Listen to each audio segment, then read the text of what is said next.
Hi. I want to clarify something for parents, especially for parents who are on the spiritual path. So, most likely, you have come across belief work. I think the core of spiritual work really is noticing that our negative beliefs color our reality that we experience. That ultimately, our emotions that we feel, our state of being, is an effect of our perspective and our belief systems, our thoughts, our thinking, the way we're looking at situations. And when we shift our thinking, we're sort of welcomed into these new ways of feeling.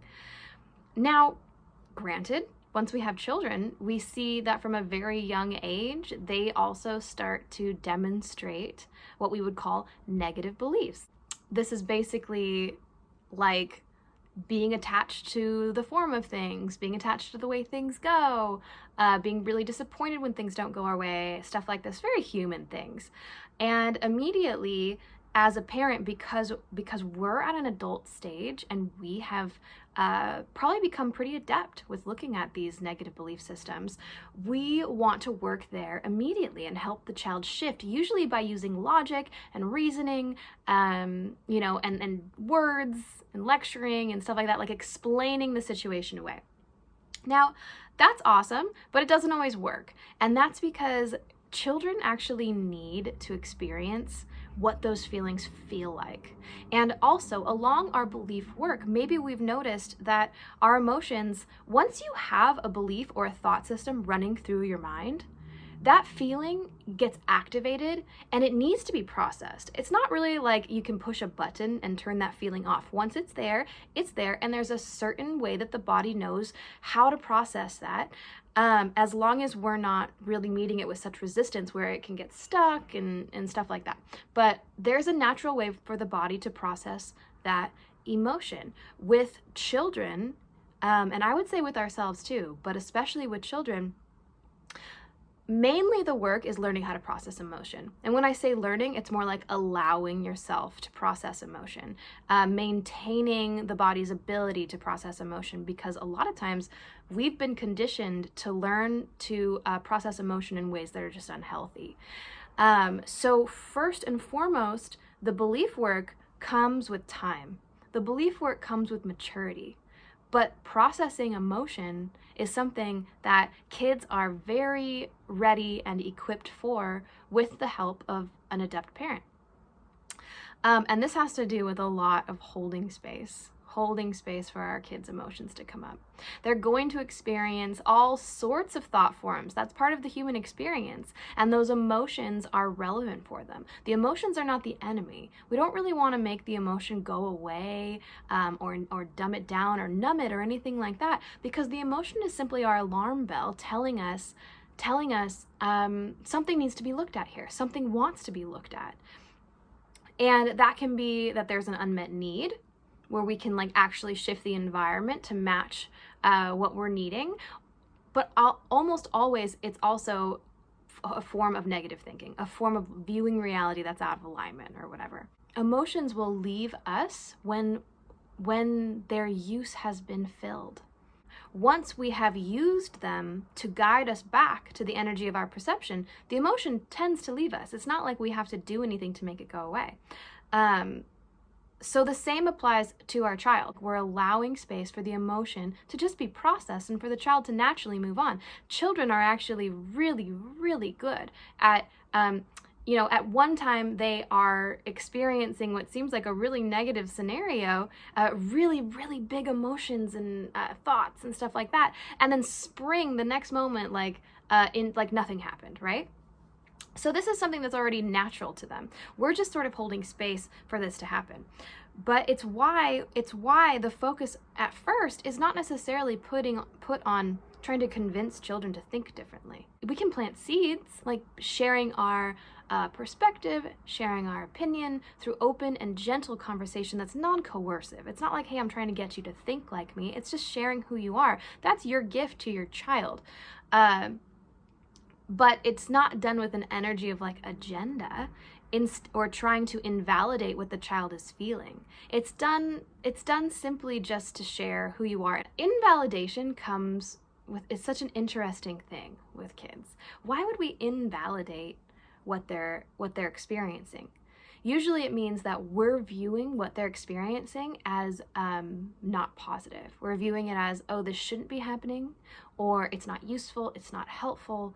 I need to change this. When that's actually not the highest perspective that we can see from.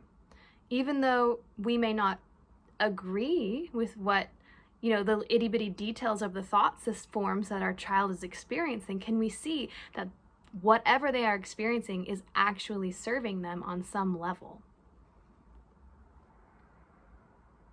Sometimes being served is just how it's serving them is simply experience. It's experiencing what emotion feels like, what thought forms feel like, so they have some context for when they're ready to learn belief work. When we're doing belief work, when we're shifting our beliefs to different perspectives to bring ourselves back into alignment, so much of the learning is emotional as well. It goes along with how do we process these big emotions? Because if we're just trying to avoid them, and if we're running from them, and we've learned to resist them on a subtle level, we're not actually learning to the depth that we could, because it's going through those emotions, it's holding space for them, and it is sort of accepting them and relaxing into them that offers us this depth of learning that we're really looking for. Emotions are not the enemy. But holding space for emotion is different than buying into the mental story that's around the emotion. It's much different. It's more like, hey, I'm having an emotion right now. Can I just be with this emotion? Can I see the thoughts that are going through my head? That's holding space for emotion. We can do that for our child too. When they're ready, in times of like neutral downtime, we can introduce these mindfulness practices to them. But we have to understand that it might not be relevant for them yet. If we remember being a child, so much of it was just learning what this human experience feels like before we even have enough material to move forward and work on negative beliefs and mindfulness and stuff like that. It's just excitement, like being on a roller coaster at first. You're just so excited to be on a roller coaster. You're like, what is this all about? What does this feel like? You're just having so much fun. Then later comes the depth of like, I guess, how does the roller coaster built or something? How does the roller coaster really work? How can I design my own roller coaster? First, you have to understand what a roller coaster even is.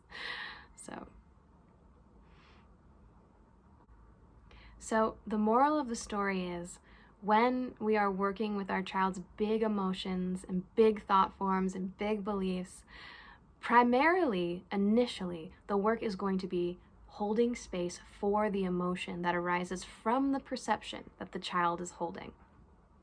Our job is to do our best to meet the actual physical needs of the child, to create a container, a space that really works for who they are and, their unique needs. We're not trying to impose harsh lessons, is what I'm trying to say by that. We're not trying to make life harder or teach lessons through our own ego mind, like basically coming up with a curriculum and thinking this is what you need to learn.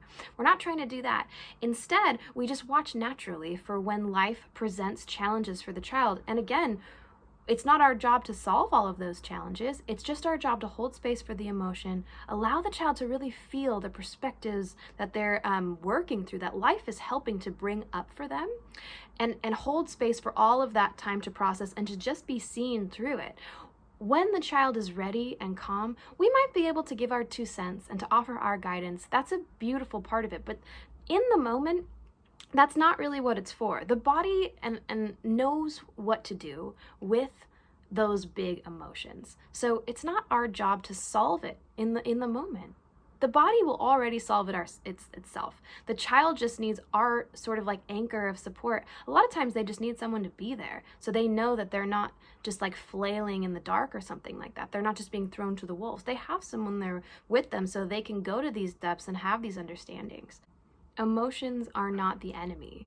They have so much learning for us. They offer us so much. Allowing your child to feel what comes up for them is so useful.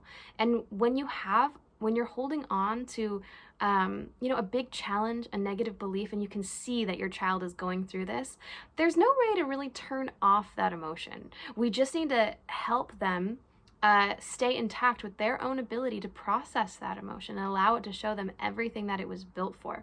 You know, nature doesn't make mistakes. We are going through this process with sort of like divine purpose or whatever, without sounding too cheesy, but it really is. We don't need to worry about it too much. A lot of times it's our worry that makes us act in ways that are out of alignment, when really everything's okay. Your child having a big reaction is okay. Them having a challenge is okay. Them holding on to a negative belief is okay. In fact, it's probably serving them on some deep level that we might not be able to see in the moment. Since we understand that holding space for emotion is different than buying into the story around the emotion, it's simply observing it, we can do the same with our kids. So just because they're having a big negative reaction doesn't necessarily mean that we buy into all of the story and we join them in that negative reaction, but it does mean that we can witness them without invalidating that what's going on for them, because we're seeing it as useful for them. If we have experience knowing that emotion is not here to hurt us, then when our child has these big emotional reactions, it's much easier for us to remain in our center and hold space for those big reactions rather than, getting knocked off center. And all of us are empathic. All of us have the ability to, at least from our perspective, feel what another is feeling. So our children, if you watch them, they go through these big reactions all day long. They have these big emotional upswirls all day long.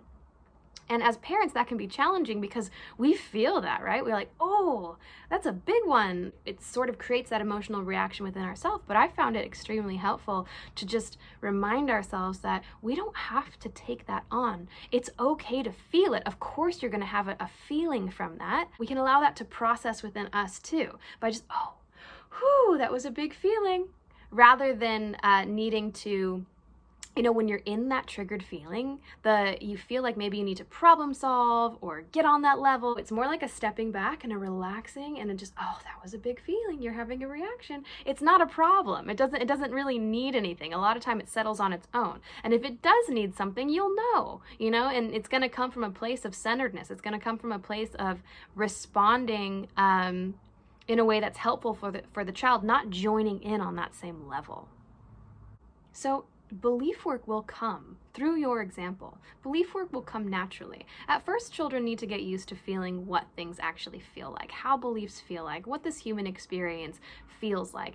And we can assist them where they are by not invalidating that experience, and also in calm, neutral moments, like not in the heat of the moment, but just like, maybe you've decided that over dinner you're going to have this conversation, or you're just going to set up like a one-on-one hangout time with your child and maybe have a certain conversation about emotions. Simply becoming aware of what we're feeling is very helpful start. Like entryways into belief work is to just be aware of the emotions that are going through your body. Like it's like, can you name, I think they call it name it to tame it. So can you name what's coming up for you? Can you name what you're feeling? Can you look at what you're thinking? What do those thoughts sound like? That sort of thing. But it's not really invalidating and it's not trying to change them. It's just like, we're becoming aware of what's going on within us. What a big leap. So I think that about sums it up. If anyone is watching this and you would like support in how to process big emotion in yourself or assist your child to process, feel free to reach out to me. It's one of my favorite subjects of all time. You can find me at my website, angelaroseyoung.com, or message me on Facebook, Instagram. You can send me a message on any of those platforms and I'd be happy to talk to you. Thank you.